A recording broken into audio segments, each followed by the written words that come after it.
been here since 89, 90. I moved to LA from New York because initially I lived in New York. I moved to New York from North Dakota. So that was a bit of a culture shock.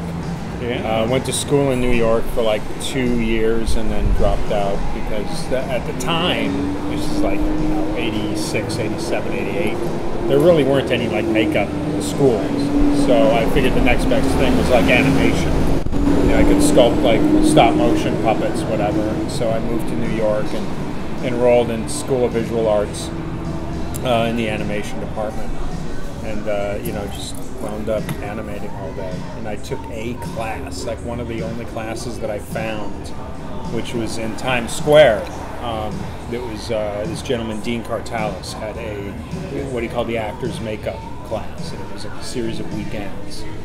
It was a month's worth of weekends. And we we did a live cast, we sculpted a prosthetic, ran it, applied it, and you were done. And that was it. It was back to animating. So I figured the only way to really pursue this was to come out to California, so I packed up from New York, went back home for maybe 6 months in North Dakota, organized everything, moved out to LA. Right now I've been listening to just sort of because of this piece I'm working on, this this Fishman thing, I've just been listening to this weird, like, sort of, I don't want to say industrial, but it's just like this droning ambient noise, that just kind of, allows your mind to go. It doesn't really push you anywhere. It just lets you kind of go down your own path, which I find inspirational. And then when I was younger, I used to do a lot of writing, and I would listen to soundtrack music and walk around and, imagine various scenes and scenarios and stuff like that. I mean, it's a lot of soundtrack stuff. I listen to some rock, some classic rock. I really do. I listen to everything. I was listening to Pink Floyd the other day. All kinds of stuff. This is another tangent. You need to get to a point where you aren't afraid to mess up. Because if you're too nervous about messing up, you're going to mess up. You gotta feel free with, like, okay, if I screw it up, I can go back, I can fix it, whatever. It's not the end of the world. And at that point, you can really start becoming creative. And each thing you do is, it's different. It's its own experience. It's like you can bring your skills and your tools from other experiences you've had doing makeup, but each thing poses its own challenge. So you've got to be ready for those, and you draw on your past challenges, but don't be disheartened or thrown off course if the usual stuff's not working.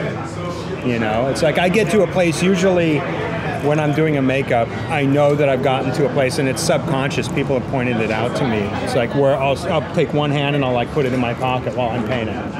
I'll just like have it in my, and that's how I know that, okay, now I'm comfortable, and it's like I can, because every time I go in, it's like, oh, is this going to fit? Is this going to, make sure. And it's like you're looking at, an unpainted thing on a guy's face. It's like, how in the world is this ever going to turn into sort of what you imagined it was when you were sculpting it? It's like, you know what? It's just time.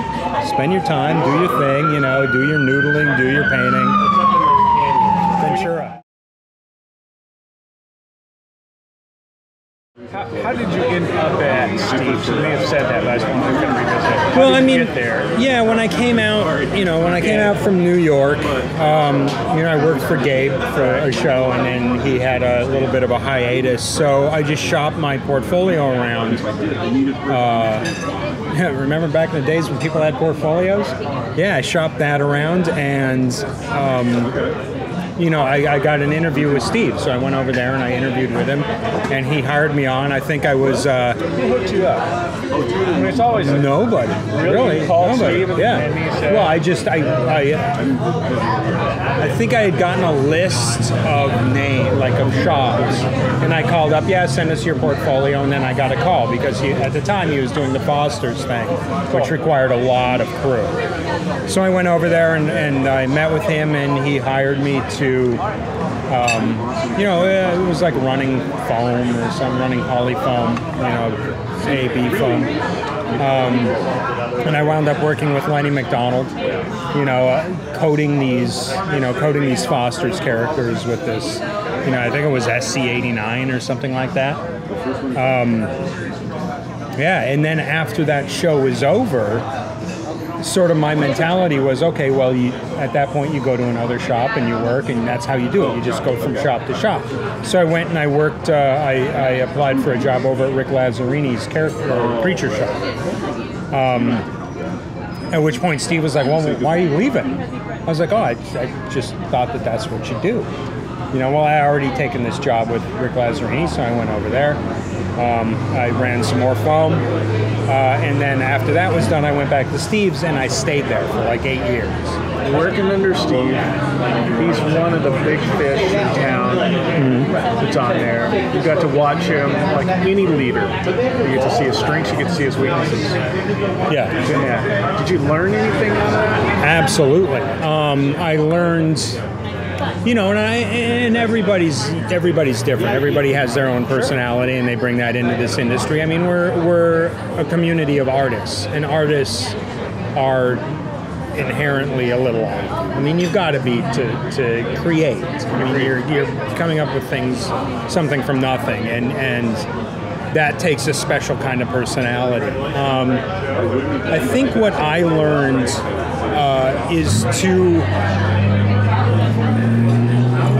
in sort of running my own shows, is find the strengths of my crew, and a lot of my crew have worked for Steve, like Lenny. He's part of my crew because he's brilliant. Take those strengths and let them play to those, but at times you have to reel it in. You have to reel them because you're the boss, and when the hammer falls, it falls on you. I think that's it. It's playing to it, but and at the same time, it's like I don't want to be. I want to be a friend of production because that's the world we live in. That's the world we work in. So I can't let my drive sort of outdistance my business sense. Because ultimately your next job is coming from this same community, and it's a close community. If you fumble on one, they're going to hear about it on another. But yeah, I mean, working for Steve, I mean, I think it's I took a lot away from that. It's thinking outside the box. It's not thinking linear. It's pushing the envelope, but not so far that you rub people the wrong way, including your crew, because these are the people that you're depending on. No man is an island, you need the help and support of your team in order to pull this stuff off. It's interesting being sort of where I'm at now because there's no anonymity anymore. There's no, okay, well, if I don't pull this off, I can always go work for another shop or whatever. Nobody's going to hire me at another shop because, I'm seen as competition. Not that I would want to do that anyway, but I think that, no, I shouldn't even say that because I would. I don't care. I don't care where I'm creating as long as I can keep creating, because that's the bottom line for me. It's like I want to keep making characters. I don't care if it's for somebody else, if it's for myself, if it's for nothing, if it's for a film, if it's for a school, a class, a demo, whatever. I don't care. As long as I can keep making characters, then I'm happy. Now, after, sort of coming up in this industry, I'm at a place where if I can think of it, more often than not, I can create it, you know, with the help of my team, you know. So I think that to stop doing that, and this is another thing I took away from Steve's, is when I was at Steve's, I never saw him apply a makeup, you know, or sculpt or anything. And I don't want to be just the administrative figurehead. I want to always be an artist. I mean, I had a shop for maybe a minute when I was younger, and it, you know, it's like it's overhead, and you know, you're paying out well more than you're getting back. Now what we do, I mean, we've got this thing called, you know, a traveling carnival, which is basically what the film industry is at this point. It's not really here in Los Angeles anymore, it's global. So if you want to sort of fit in with that lifestyle, you've got to be mobile yourself. So what we'll do is like Pirates 4, we went, you know, we shot in Hawaii, took all my equipment to Hawaii, took it out of a storage unit, set up a shop there, built there, you know, mere feet from the director. He could come and see what we're doing anytime. You know, rather than emailing photographs and, you know, videos or whatever, you don't get a sense of it. You know, Lone Ranger, went to Albuquerque, went to Creed, went to Utah, you know, we were all over the place. Dark Shadows, went to London. You know, we take the shop wherever the film is being made, so that it's all on site, because, you know, production moves there months in advance of principal photography. And that's where the director is, that's where, you know, your other departments are, so that's where we should be. You know, they don't want to be, at least I would think that they wouldn't want to be corresponding with an aspect of their film that's not on site. And I think that, you know, for makeup artists, it's all the more reason to know every aspect of makeup, you know, because productions are going to start expecting more that you can handle. It's like, okay, we've got our beauty, we've got our character makeup, we've got some prosthetic stuff. You better be able to handle all of that, you know, rather than them having to go outside of your makeup department to, you know, a makeup effects shop to build your prosthetics and then deliver them to set. It's like it's much more beneficial to production and to you as a makeup department and makeup artist to be able to build it all in-house. The first real movie that I worked on was The Grinch, you know, and that was like, you couldn't ask for better sort of training ground. Although I had done makeups at Steve's, it was like, you know, you had every different, you know, technique, you know, demonstrated for you on a daily basis in that, you know, in that bullpen. You know? Yeah, that was a special one. Yeah, it's kind of like working on The Wizard of Oz. Yeah. So many people in our industry at the time that were great. And yeah, you could walk around and watch the way they approach this one or the way they approach that one. That's what I did. I mean, I would walk around and I would like watch everybody's technique, and it's like my makeups, truthfully, at the beginning of that show were not good at all. It's like, oh my God. Because I think what I was doing is I was watching everybody else's technique and just like foregoing mine, thinking that mine had no validity because I wasn't in this world. You know what I mean? And so then when I decided to, okay, it's like I'm just going to do it how I know how to do it, they started turning out great. But still, I would pick up, you know, techniques and I'd start to incorporate them into what I was doing, you know, and I have since then. I was just painting and nobody had an airbrush really, and there were, you know, a couple here and there. So I was like, you know what, that's how I know, because that's how we did like the stand at Steve's. All those like flu victims were all airbrush spattered. I was like, you know what, I'm just going to do that because I know how to do that. And I started doing that, and then they, you know, I was like, I think I was one of the last people there. You know, they kept me on until the end, which was great. So something started working, yes. I mean, what I use now is it probably was just designed for that, but what I use now is a Apache H. It's like, you know, the $100 workhorse airbrush. Yeah, the old school. Yeah, it's like, that's it, single action. You know, I'll just open the cone. Usually it's a number 3 tip. And just, you know, let gravity do the rest. You know, but I'm so adept at it now that it's like, you know, it's like second nature. But you try to show people that who haven't done it, it's like, it's like, you don't get it, just play with it. Do you remember the who's you were doing? It was, We had a few people going through your chair. I had two main ones, Stas and Granger. Granger Ash and Stas Griner, I think. They were just like two background who's, but they were my guys. Yeah. I'm pretty sure that those are their names too, which is That's actually cool good. that I remember that. I think I did a couple of things, and then V had called me based on Bill Corso's recommendation and asked me if I would come do AI. It was AI. And so I worked with her on AI, and then that led to, I mean, we had a Galaxy Quest with her? I didn't do Galaxy Quest, no. We had a good run. We did AI, we did, Pirates 1, 2, and 3. We did Constantine. We did, I'm sure there were others. We did I Love You, Philip Morris. We did a few things together. Yeah, it was something else. It's like I've spent It's like a decade of your life, almost, right? pretty close. I've been on every pirate movie.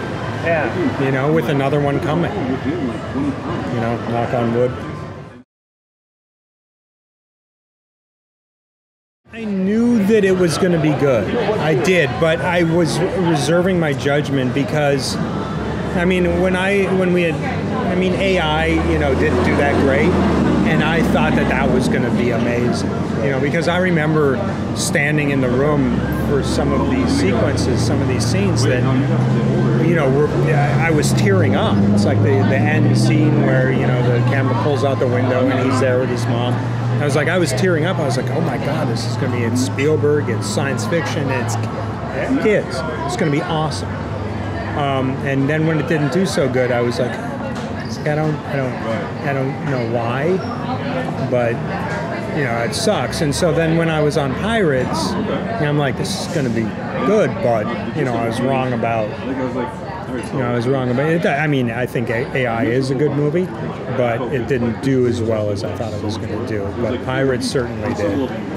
There's some difficult shoots in St. Vincent and Dominica where you've got your kit and you're hiking down a mile, because I swear to God, it was scouted from the air. It's like, oh, that's a good place to shoot right down there. There's no roads going to it, but we'll build one. And it's like the grade is like, 45 degrees and you're hiking down in like blistering sun. And I heard it was pretty sucky working on the ships too, where it looks glamorous. Oh, no. But rough. If you're at all seasick, yeah, it would be horrible. But I loved being on those ships. Did you? I loved it, yeah. Did you have to be below deck when the camera was rolling? Yeah, you got to go below deck or you got to hide behind this thing or whatever that thing. But you're on a pirate ship.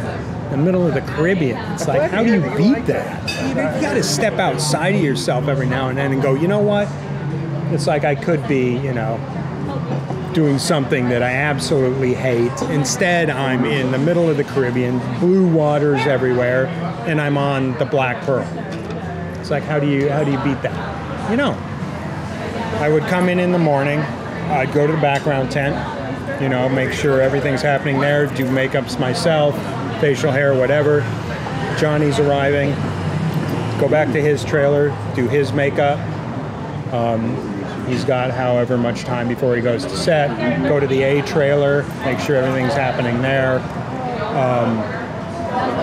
Constantly communicating with the guys from the shop. And then when Johnny goes to set, I'm with him 100%. But I'm not just on him. It's like, because he's playing opposite, whomever. He's in the crowd scene, whatever. So it's like I'm watching him. Yeah, it still gives me time to go around to... Is that a tough balance? It's a lot of work. I wouldn't be... Truthfully, I don't think I'd be department heading, Lone Ranger if I wasn't sort of Johnny's guy. I mean, I'd hope that I would, you know, I hope that I prove myself, but... I think by now the people would get that, but maybe in the beginning that's what that was. Yeah, now I mean... they're seeing the advantage of you got the track record. Yeah, I mean, you know, and hopefully that's sinking in and they don't just see me as, you know, okay, well, it's Johnny's guy and we can, you know, it's like I want the work to speak for itself rather than like the cost benefit. But yeah, I mean, I love it. I love being busy. It's like, you know, I just went on vacation to Hawaii and I realized I'm no good on vacation because I can't turn my brain off. It's like I'm there for, I think, 6 days. And after 2-3 days, I'm like, oh, what do we do now?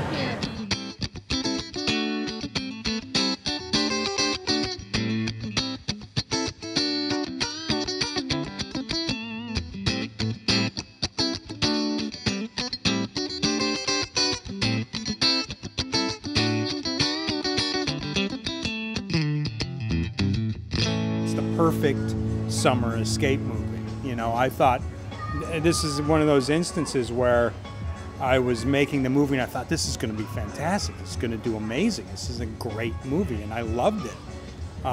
Even, you know, when I saw it, I loved it. I had a great time in it, even having, you know, lived through it all. So yeah, I mean, and everybody that I've talked to that has seen it has really liked it. You know, and the people that have listened to the critics and then decided to go see it themselves have come back and said, this is great, I love it, you know, and I've seen it multiple times.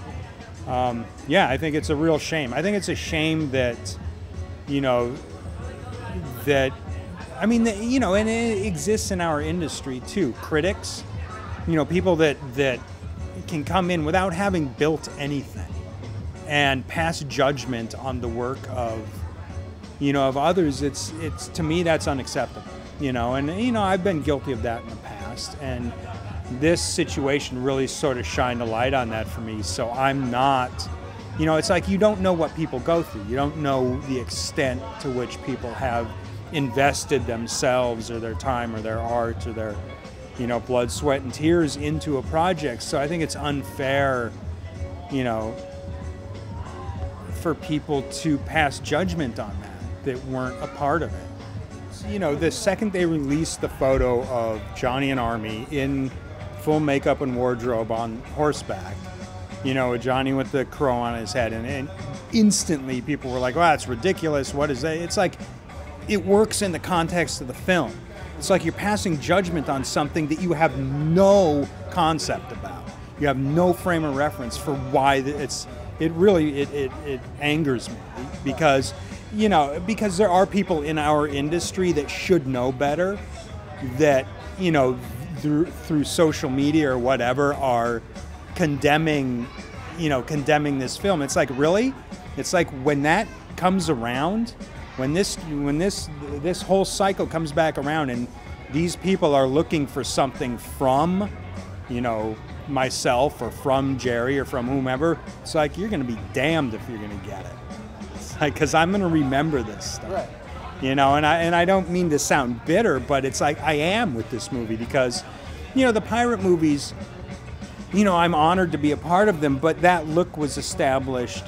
That wasn't the look that, you know, it wasn't established by me. It was established by V and to a lesser extent me and the rest of the crew. This look for this movie, you know, I was the department head, so I went a long way towards me establishing the look. Truthfully, it hasn't opened in the UK yet, you know, so, and I've been hearing a lot, you know, there are reviews coming out now that are basically slamming the original critics of The Lone Ranger. So hopefully they're, you know, which I think is well deserved. So hopefully that, you know, the European market is anxious to set itself apart from the American market, and they embrace the film because it's a good summer fun escape movie, you know, in a summer that's full of computer generated imagery. You know, here's some real stuff. You know, you can go see real adventure. You know, you didn't have a giant robot fighting in it. Like didn't have a giant robot fighting. You know, not that I have anything against that. It's like, you know, like I said, I'm not going to slam any movie. It's like every movie's, you know, is geared towards its audience. You know, go back to the bird on Tonto's head. If you don't get it, you don't get it because you don't know the context. So don't pass judgment until you know the content. I mean, sometimes I want to go farther, sometimes he wants to go farther. We get in there, you know, from the moment we start talking about it. You know, we just start brainstorming things, and then I'll go off and I'll sculpt a variety of versions. And we get in there and we start gluing them on, we take this part off. You know, I try to make everything modular so we can, you know, like with Barnabas, you know, we have nose tip, let's take that off. Chin, let's take that off. Cheeks, let's lose that. Nose bridge, let's keep that. Ears, you know, more pointed, less pointed, what, you know, whatever it is. There's a variety of, you know, of steps we go through before we even get to the painting of it. You know, and then the painting, it's like, okay, well, do we push this? Do we go lighter and more contrasty? Do we not? And then once you find it, you know, this goes back to what I was saying before. It's like then every day is a little different, you know, because it's got to be organic. You know, it can't be, this is the regiment, you know, you go from A to Z following this linear path. It's like it's got to be artistry every time. Otherwise, you know, I'm going to be so bored that, you know, even if it's an amazing character, that it's going to suffer. I mean, there's always things that I think I could do differently. You know, I mean, I think that's true of any artist. After you're done and, you know, it is what it is and everybody else gets their hands on it and, you know, the film comes out, you go, oh, I could have done that a little different, could have done this a little different, whatever. Going back to Lone Ranger, when I went to see it, I saw it in New Mexico at the initial press conference for the film. And there was a screening. I was like, oh, I'll go see it. You know, because I was going to go, I went to the premiere, you know, at Disneyland, but I know the first time I see anything, it's like I'm very critical of it. And I sat down and they're expecting, I'm going to get that part of it out of the way. I'm going to get the critical part out of the way and see everything that I think I could have done better. So that when I see it at the premiere, I'll be able to enjoy it just as, you know, a film. And I was having too much fun. I couldn't do it. I couldn't separate myself from it. So I was really blindsided when it didn't, you know, do as well as, you know, I was thinking it would have. You know, because it was a fun movie. But I think living in LA, I feel more connected. You know, I think if I lived somewhere else, I would just, you know, it's like going on vacation for too long. You know, it's like I feel out of the loop. You know, here in LA, it's like, you know, I have my crew around me. I have my, you know, suppliers around me. You know, I can get materials. I can make my stuff. There's the film schools here, you know, the makeup schools, that I can, you know, still keep myself occupied by, you know, doing demos or whatever. I think if I lived somewhere else that didn't offer all that, I'd miss it too much. I wouldn't feel like I was on the inside.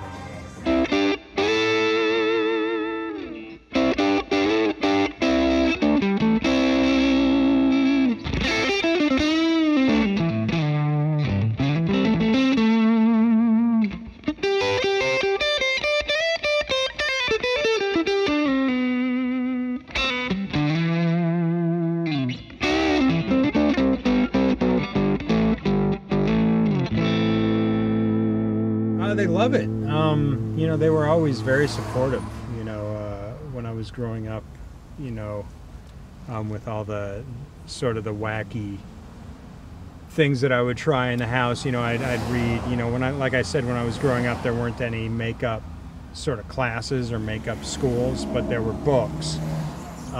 So, you know, in reading these books, you know, I knew what kind of materials to order. You know, it's back when R&D foam latex was around, so I ordered a bunch of that, some hydrocal, some ultracal, you know, and I'd make things in the garage and, you know, and end up baking them in my mom's oven. And, you know, for the amount of damage that I did to their house, they were always, you know, still really supportive, you know. So when I won the Academy Award, as sort of a thank you and, you know, show my appreciation, I let them have it. So they have it at their place. Jaws. Yeah, Jaws is amazing. It's too bad Spielberg can't enjoy it as much. Yeah, I mean, that's, you know, like what we were talking about at, you know, at the Roosevelt. It's like, you know, when your experience of watching the movie is so intertwined with your experience of making the movie, it's a completely different experience than anybody else will get from it. But yeah, no, I think Jaws is an amazing movie. Not, you know, doing no small part to the problems that it had, you know, and the way that he figured out how to shoot the shark without having a shark. You know, I think makes it a better movie.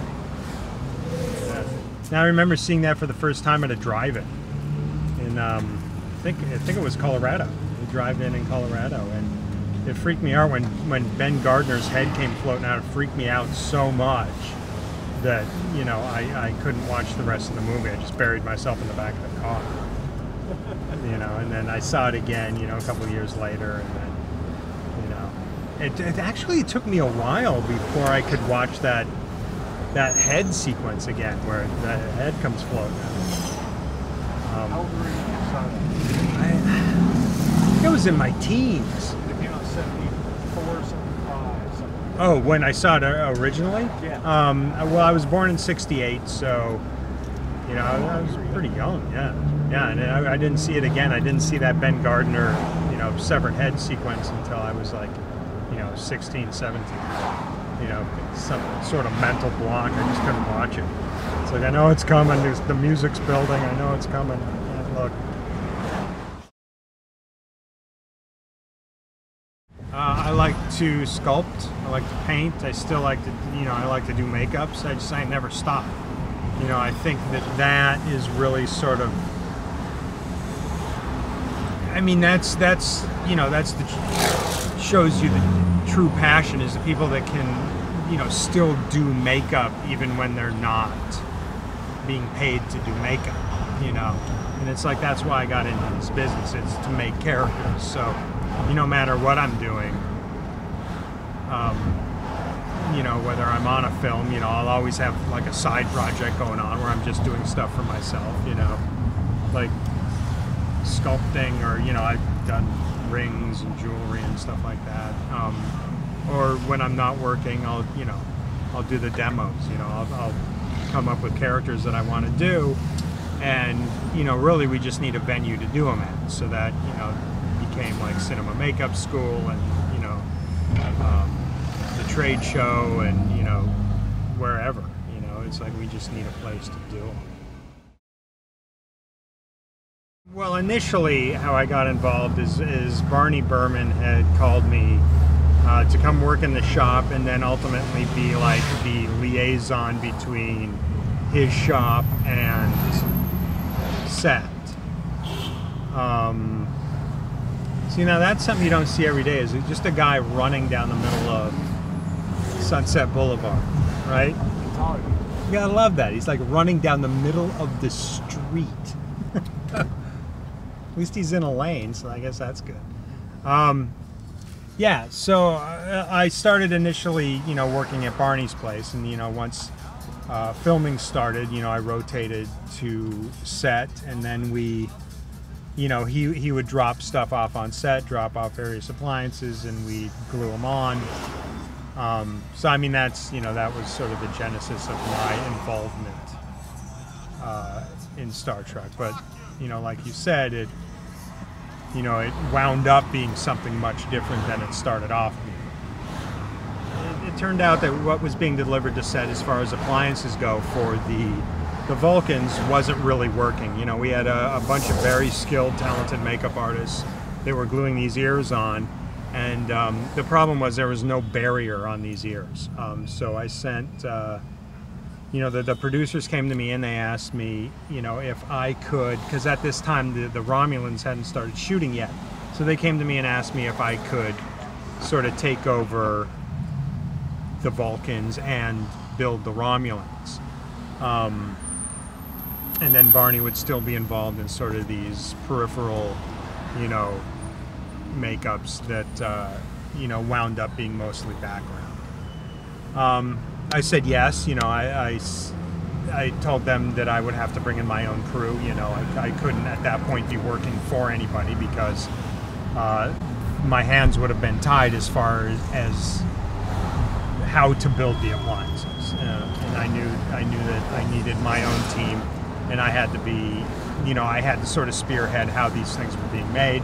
They agreed, and we set up shop right there on the Paramount lot, which is basically what sort of inspired me to do the kind of the traveling carnival bit, because our entire shop was on the Paramount lot, except for maybe a satellite shop up in Valencia that where we were running some transfer pieces. But the whole shop became a trailer on at Paramount. I mean, it's interesting being kind of unknown up until that point, and sort of, I guess, being perceived as like the underdog. I mean, I'm still the same, I'm still the same guy. I still have the same love and the same passion. It's just that I think now there is, it's like, in this industry, it's like you're going to get people that, when you're not doing well, they root for you, and when you start doing well, they start rooting against you. There's a resentment there because you're getting the shows that, they feel they deserve or whatever. And it's like, I truthfully, I don't care about any of that. I'm happy, working on a $10 movie, just as happy as I am working on, a $100 million movie. It's, every time I get a job, I feel fortunate, and I never count on having a job. So, when I'm unemployed, I'm just as nervous as anybody else, but you find you don't get the calls as much, when people think you're always working. They call you looking for work, but you rarely get calls to come. I mean, I've got a few friends who call me, offering me work, and of course I pay that back down the road. But yeah, I mean, I just love working. I don't care what it is. I didn't expect them to shut down Hollywood Boulevard, because when I pulled up, in the limo, I got out and I was like, where am I? It's like, because I'm recognizing the buildings, but it didn't occur to me that where I was on the street. You're in the intersection. Yeah, exactly. It's like, what's going on here?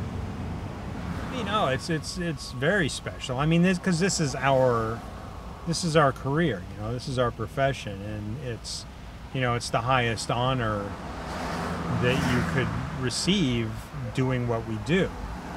So whether or not people on the street recognize you, that your peers do, and that people recognize and appreciate the work that you've done, whether they know you've done it or not. Yeah, I mean, I take an enormous amount of pride in it. I mean, it was also the first year that they had engraved your award there. They put the plaque on your award there. Rather, because I guess in the past you'd have to send it in and then they'd send it back to you X number of weeks later. Which wasn't going to work for me because I was going out of town. B, my parents were going back to Nevada because I gave them the award. So I didn't know how I was going to get it engraved. Unfortunately, they were doing it there this year, so I just gave it to the guy. He gave me back the statue. It had my name on it. I had it with me the first night, in the hotel room. The next day I left, I gave it to them, and I haven't had it in my possession since. Exhausted. I was so jet lagged, because I had just flown in from Venice the day before. The day before that, because it was on a Sunday. That Saturday was the symposium, right? Sunday was the ceremony, and then Monday I flew back. So you were in town just long enough to get a statue. Just came in to get a statue, yeah. It hasn't changed me. I don't know if it's really changed the situation that I'm in, because I've been in a very fortunate situation, the same situation I was in before that. Yeah, I don't know if it has. I haven't really thought about it, but I'm enormously grateful for the honor.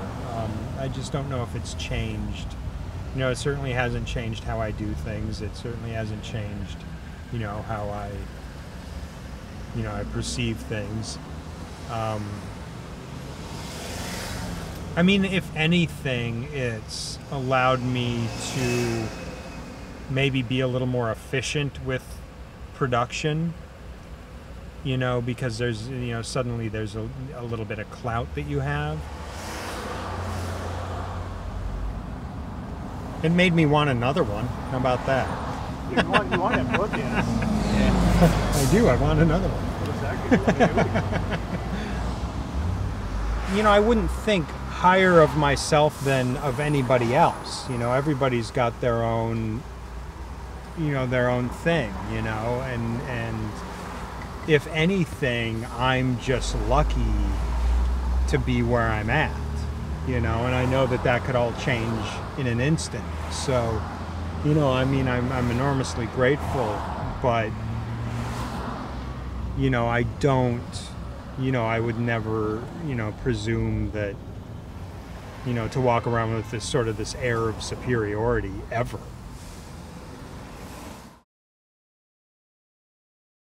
I was on Pirates 3, and I came into his trailer to take his makeup off for the last time, and the mountain of things he had to sign, pictures and DVDs and toys, and this incredible mountain of merchandise that he had to sign. It would take somebody 3 days to get through all of this. At that moment I said, I'm never asking him for an autograph for anybody ever again, and I haven't.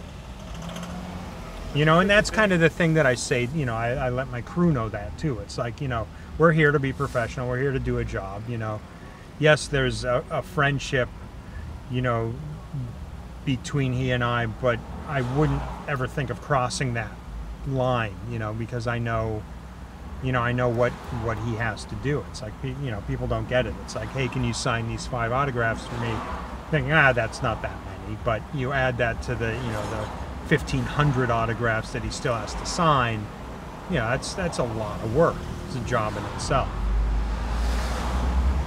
Yeah, but I don't want to say that he's not glad to do it. He is glad to do it, and if I had asked him, he would absolutely do it, because he's enormously grateful to the people that that support him, and signing an autograph is the least in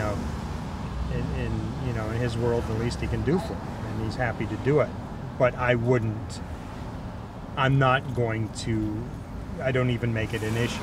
I don't even want him to have to agree to do that, and you say, people try to pass things through me to him. It's like they do all the time. It's just that you have to stop it. You got to be a line of defense. It really is, and it's not, and it's not taking it for granted. You can never take it for granted. Because certainly I'm not the first makeup artist that he's had, and I probably won't be the last. But I'm here now, and we're making some interesting characters, and for however long that lasts, I'm grateful for that.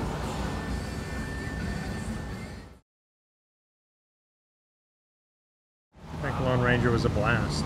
It was really hard, but it was a blast, because I knew we were making something really special.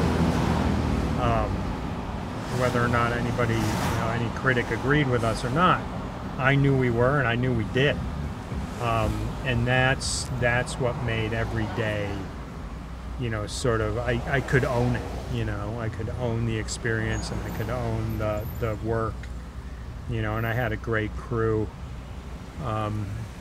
Because when you go on location, when you're on location with somebody for, or a group of people for, as long as we were, and as long as I have been on these various location jobs, that becomes kind of a family, that becomes your family. So I surround myself with people that, that I get along with, people that I hang out with, socially, regardless of whether we're working or not, because they are my family.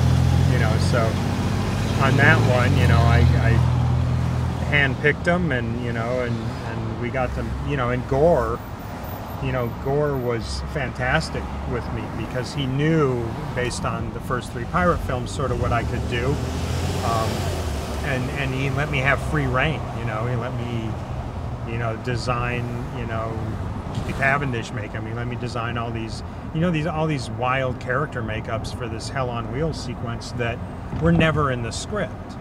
You know, none of these characters would have seen the light of day if we hadn't all sat down around, you know, a lunch table one afternoon and, you know, on our day off, and, you know, said, oh, you know, what would be great for this sequence is this, and let's have this guy carrying this guy, and let's do something like this. And we went off and we did it, you know. And, you know, I went to Gore and I was like, look, we've got some special characters coming. Do you want me to tell you what they are? He's like, no, just, you know, do what you do. And you know, tell me when I have a ringer and I'll put a camera on. I mean, it was, you know, it's great having that vote of confidence from a director as talented as he is, you know, with such a vision that he allows you to bring your vision in and, you know, appreciates it.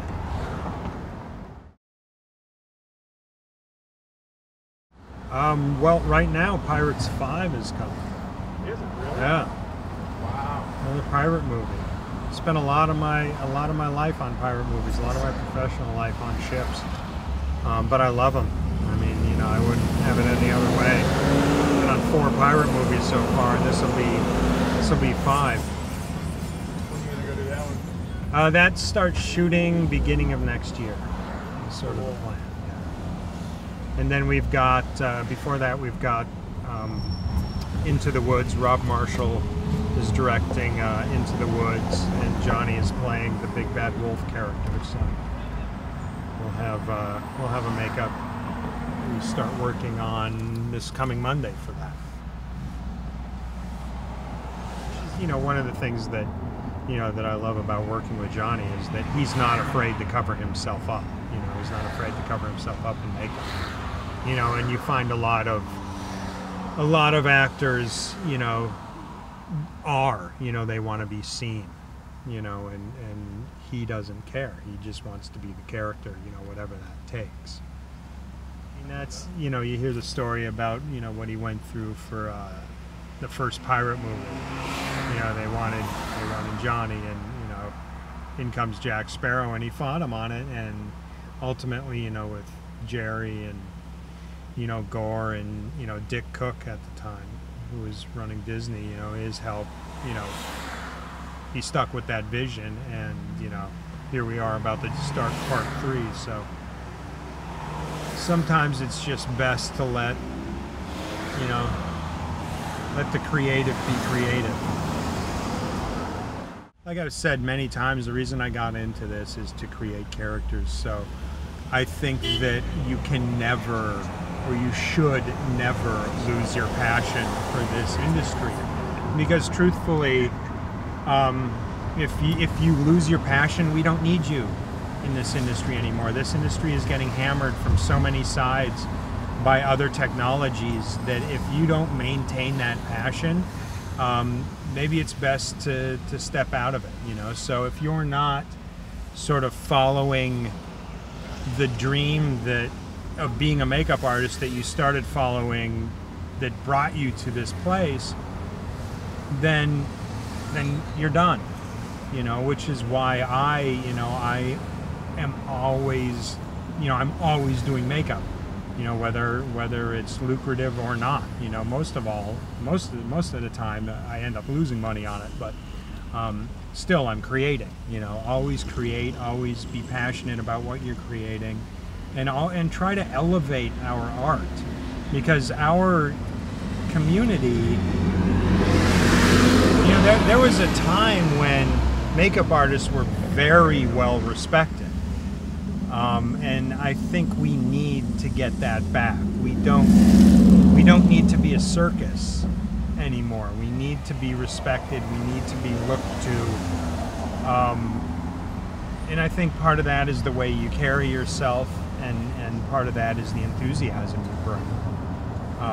you know, and it's the enthusiasm I try to bring to every project. So, I mean, that's what I would say to people, you know, getting into this, people who have been in it and find themselves like, oh, what, I got to get up at, you know, 4 a.m. again. It's like, listen, if you get to that point, you know, yeah, everybody's tired at 4 a.m., whatever, but step outside yourself for a second, because you are very fortunate to be in this business. Very fortunate, because there are thousands, you know, hundreds of thousands maybe, that would kill to be in this position.